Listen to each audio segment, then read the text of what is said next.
Nouvelle montre dans ma collection en ce mois de novembre 2023. On découvre ça tout de suite sans plus tarder et en musique. Les boîtes à l'ancienne, la première que j'ai, puisque j'avais acheté l'Explorer 36 mm, l'Explorer 1 en 2005 et elle m'avait été fournie sans boîte ni papier. Donc là, c'est la première fois que j'ai une ancienne boîte. Montre qui vient de Taïwan, les amis. La voici. Taïwan, ref 16570. Donc tout est d'origine, hein, 2004. Et la voici. Qu'est-ce qu'elle est belle.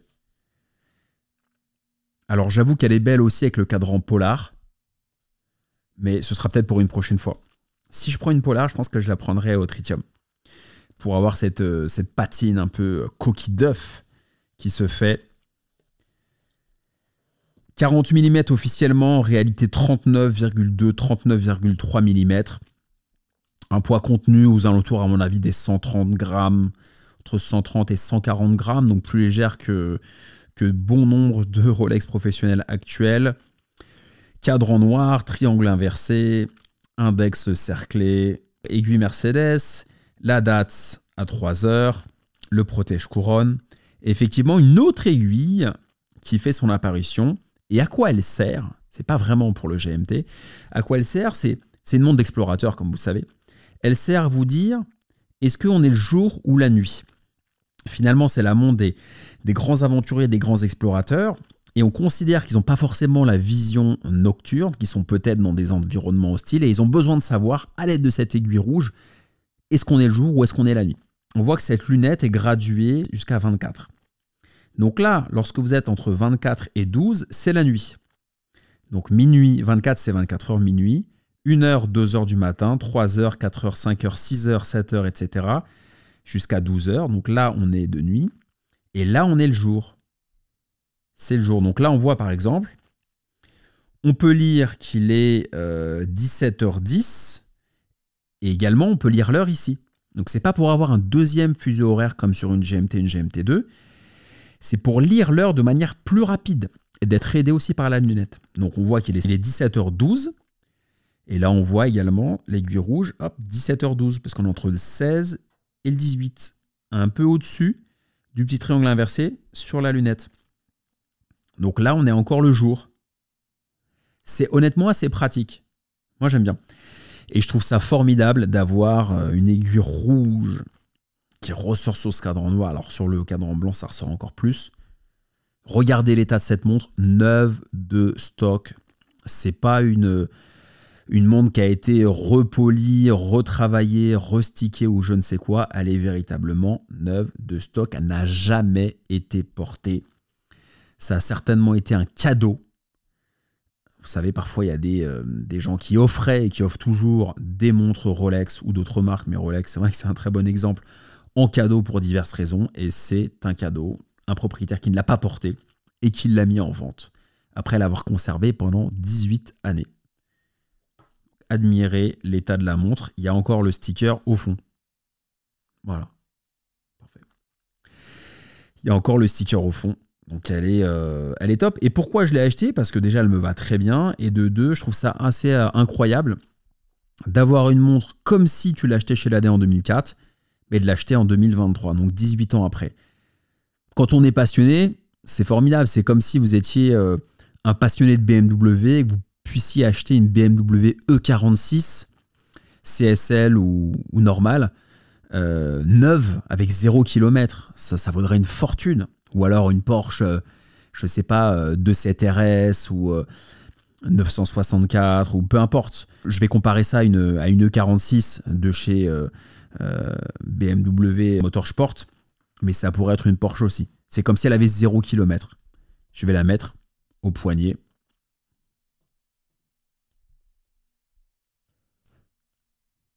Ce bruit. On pouvait faire de l'AS... Comment ça s'appelle? ASMR ou ASMR, je sais pas quoi. Pour s'endormir, ASMR Rolex, le clasp. Et honnêtement, alors quand vous m'avez vu dans la vidéo que j'ai tournée à Cannes, tout le monde m'a dit elle te va incroyablement bien, elle est parfaite. Et quand j'ai vu Roger Federer sur Internet la porter aussi, je l'ai trouvé incroyable. C'est vrai que Roger Federer porte extrêmement bien les montres. Vous me dites que je les porte bien aussi. Mais Federer, allez voir. C'est l'incarnation de l'élégance. C'est parfait. Il a un poignet qui va extrêmement bien avec les Rolex. Je ne sais pas quel est son tour de poignet. Mais c'est très, très, très élégant chez Roger Federer. Beaucoup mieux que le 42, hein, selon moi, même si j'ai un poignet qui peut supporter, bien entendu, un 42 mm. Donc dites-moi ce que vous en pensez en commentaire. Moi, je la trouve dingue. J'ose pas trop la mettre parce qu'elle est neuve de stock. C'est ça l'inconvénient quand tu achètes une montre neuve, c'est que tu as envie de la garder dans l'état. Si tu achètes du néo-vintage un peu usé, bon, bah tu t'en fiches. Mais là, tu te dis, waouh, faut que je fasse gaffe. C'est un peu l'inconvénient, mais sinon, j'adore. Bah, le retour pour moi de l'Oyster, alors oui, forcément un petit peu moins confortable que le Jubilé parce qu'il n'y a que 3 maillons. Donc il y a moins de contact sur l'Oyster qu'avec un Jubilé qui en a 5. Forcément, ça épouse moins la peau, c'est mécanique. Mais la sobriété du cadran noir, les aiguilles Mercedes, l'aiguille rouge, le triangle inversé, le protège-couronne, ces nuances de gris, de noir, rehaussées par cette petite touche de rouge, je trouve ça vraiment très sobre, très chic. C'est sport chic, c'est l'ADN d'une professionnelle Rolex. Là, on est vraiment dans les codes, dans l'ADN d'une montre professionnelle Rolex robuste, faite pour être portée en toutes circonstances. Là, on est plutôt sur une montre bijou. C'est un tout autre état d'esprit, peut-être plus féminin sur celle-ci, mais c'est pas grave, hein.